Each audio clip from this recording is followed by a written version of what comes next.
Welcome to Real Estate in Real Time. I'm your host, Woody Zimmerman, here with Mark Skabowski of Remax Lakes. Welcome to the show. Here we are. Good morning. Good morning. I'm still full from Thanksgiving. Yeah, definitely ate too much. Yep, stuffed myself. And post Thanksgiving, that's when the market tends to slow down because we're in the holidays. I mean, Yeah. the holidays are here. We are. I mean, put yourself in a potential buyer, potential seller's place if you're thinking about it. Typically, November through February are the slower times. Mm-hmm. It just is.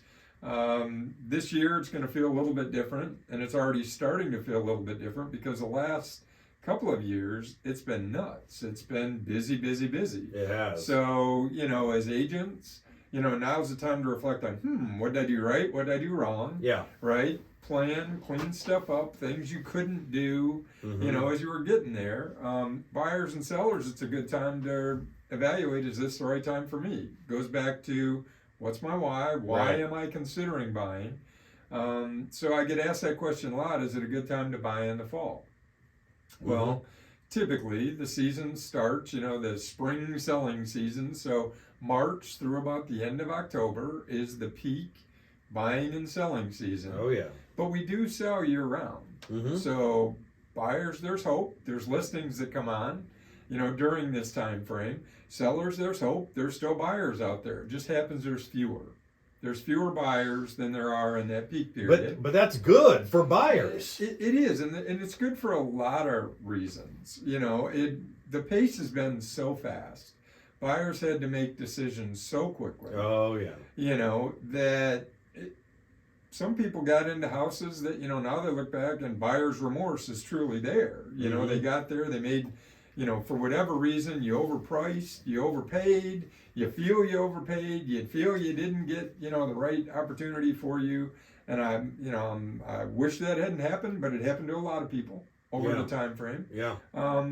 There's just as many, if not more, that are happy with their purchase at that time. Just realize that those days are gone. Yeah. It's not 2021. It's not the beginning of 2022. Yeah. Right. Yeah. Interest rates are not at 3%, Right. right? Interest rates are higher.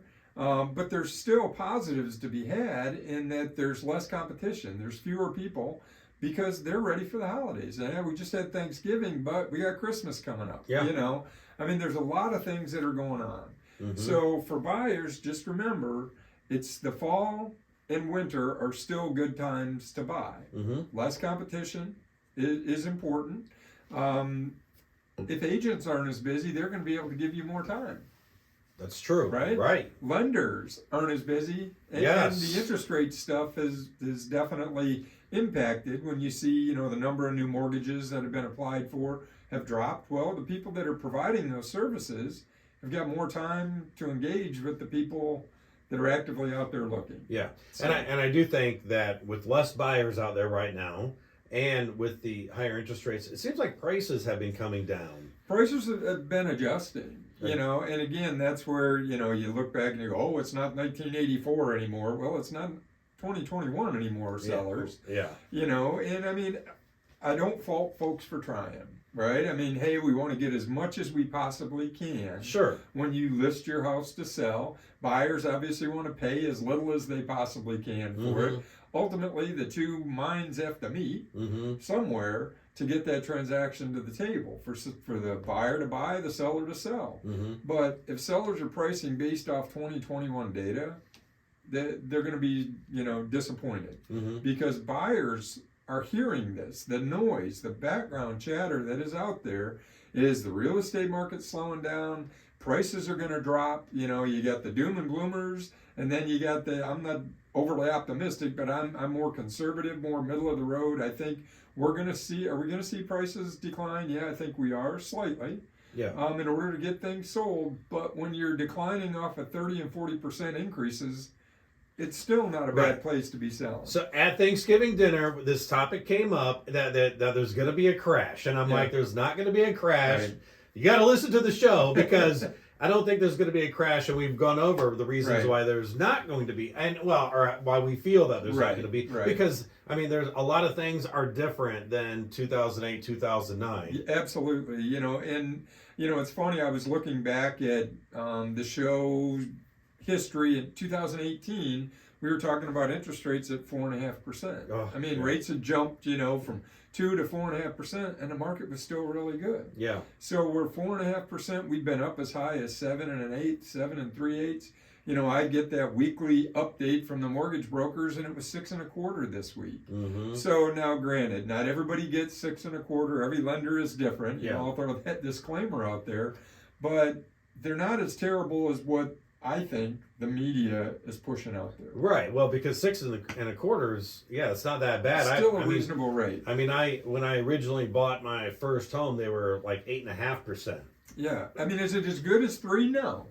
No, but I'm not trying to convince people that that's the case. Hey, it's great. You can do. You can still buy. yeah, there's options. You can Right. you can use an arm. You can Yes. I mean, there's so you can get a better rate. Yes. For a shorter amount of time. Right. But you do have to do a refi.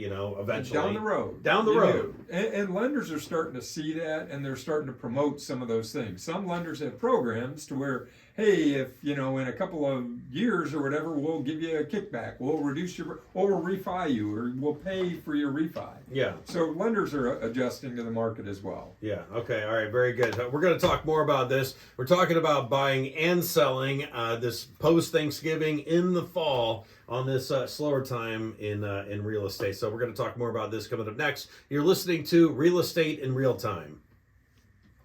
Welcome back. You're listening to Real Estate in Real Time. I'm your host, Woody Zimmerman, here with Mark Skabowski of Remax Lakes, and we're talking about buying and selling both in this time during the winter months. Basically, when the market slows down, there's definitely some advantages to doing both right now. Absolutely. And so for buyers, I guess basically what we talked about in the first segment of the show is buyers are the center of attention. Yeah, they are. Right? Yeah, they are. So you're going to see and receive more attention along the way. I guess one slightly less thought of item that comes up is, there's holiday sales. So you buy a new house and you need to put new appliances in. Now granted, hey, we bought a house, let's put new appliances in. Yeah. Well, you hopefully don't have to do that, but the good news is holiday sales, right? Mm-hmm, mm-hmm. Holiday sales. Yeah. Everybody's throwing stuff out. End of the year sale, this is not the reason to go buy a house. That's not why I'm mentioning. No, hey, but I'm going to get $100 off a refrigerator. Yeah, but let's go buy a house. Yeah, right. That's right. not what I'm saying. No. But the fact is, there's an opportunity. Take advantage. If it is the right time, and you do buy a house, and you do need to make those changes, and replace appliances or whatever those things are. Hey, you can get some deals on it. Smart homes, Yeah. right? Those are instant equity builders because Mhm. more and more people want smart technology in their houses. Yeah. What happens between now and Christmas, right? Everybody and their brother's getting bombarded with the latest and greatest tech. Yeah. So if you bought something, you want to update your tech, now's a good time to do that. That is true. So, so for buyers, it's still a good time to be out there. So for sellers, what are you dealing with? Well, it is tough to sell your house in the wintertime. Yeah.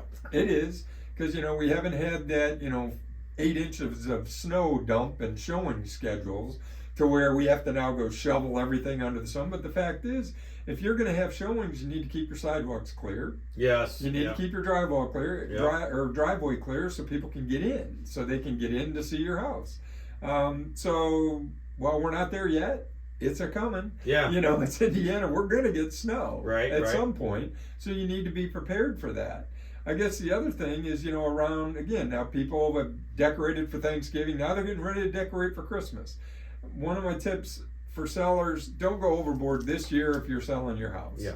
People need to be able to look at your house. I'm not saying don't decorate for Christmas. What I'm saying is, if you're that person that, your electric bill goes up by triple because you put so many lights on the house and you're really big into the Christmas spirit, Sure. this might not be the year to do that. Yeah, If right. you've got your house for sale, because you want people to look at your house, not look at your amazing Christmas display. Right. Right? So tone it down a little bit if you're selling this year, because buyers, again, they want to look at your house, they want to be able to see, feel, think, hey, can I see myself in this? Yes. And maybe they're overwhelmed by the Christmas display Mhm. if you've got that up there. Yep. So, along with that, the number one hint I can give for sellers is still price it right. You still need to price it right and effectively. But that's kind of changed a little bit, and so you're basing everything off of comps in your neighborhood and so right. forth, and those prices have changed. So you need that's why I say you should use an agent, because you need somebody that's doing this 40 plus hours a week, each and every week, day in and day out, because they're going to be able to price it right for you. Yeah, if your intent is to sell, you need to price in the market range. Mm-hmm. Obviously you have that discussion with your agent, and we all want to test the waters, right? We all want to get as much as we possibly can. Right. But if our objective is to sell, we need to be priced in the right range. Mm-hmm. Now that range can shift even when you list, because we're looking, when we do comps, we're looking at history. Mm-hmm. But real time, things change. Real estate in real time. Things change as you go. Yes. And I'm not saying I've never had to do a price reduction on any listing I do. We have the discussion, we price it where we think we need to, and then feedback starts. Buyers are giving us feedback on what's going on. Yeah. And we're getting an impression on what the market feels. Yeah. And there is a statistic out there from the National Association of Realtors that if you have 10 showings and no offers, it's price. Oh. All right. Now you'll get folks that, it's not price. You didn't do enough open houses. You didn't market it enough. You know what? We had 10 showings, and we had 10 people look at this property, and we didn't get an offer. Unless the feedback says something different, 9 times out of 10, it's price. Yeah. So we're not always right out of the gate. We're all trying to stretch and get as much as we can. But if the objective is to sell, natural thing to do is to reduce the price, to move into the next pool, the next pool of buyers, because everybody has seen it at that price. Now we reinvigorate, and we've got a new price. We get a different set of because when you do a search, you normally do a minimum and a maximum. Correct. And so you're only looking at certain homes. Right. Yeah. So then you take it down below that level. No, that makes perfect sense. Well, there are definitely advantages to selling during this time. Yeah, there's less inventory, even though we haven't had to deal with inventory. Yeah. But here lately, we're seeing more and more homes come on the market. Oh, really? Okay. Yeah, it's good for buyers. It's good for sellers. I mean, the market is adjusting, and hallelujah for that. Mm-hmm. So from a seller's perspective, in the fall and in the winter, Mm-hmm. there are more motivated buyers. Because if you're out there traipsing around, they've examined their why. They really want to buy. They're not just tire kickers. Yeah, they're not tire kickers. They're not tire kickers. I have moved in February. I moved on Valentine's Day, and so my why was, definitely I had to move. Yeah. I had to move. So, all right, well, very good. Hey, thank you. Great information. Great information for this, post Thanksgiving and where the market is at right now, and hopefully we have a wonderful 2023. Absolutely, we're close. Yeah, we're there. We are we're getting almost close. there. Don't forget to check us out on YouTube, Real Estate in Real Time. We post these shows as soon as we're done. They're there. You can always get in. Hey, subscribe to the channel. Okay, very good. And your phone number? Sure, it's 574-834-1233. All right, make sure you reach out to Mark if you have any questions or anything like that. He'd love to hear from you. Have yourself a wonderful weekend. You've been listening to Real Estate in Real Time.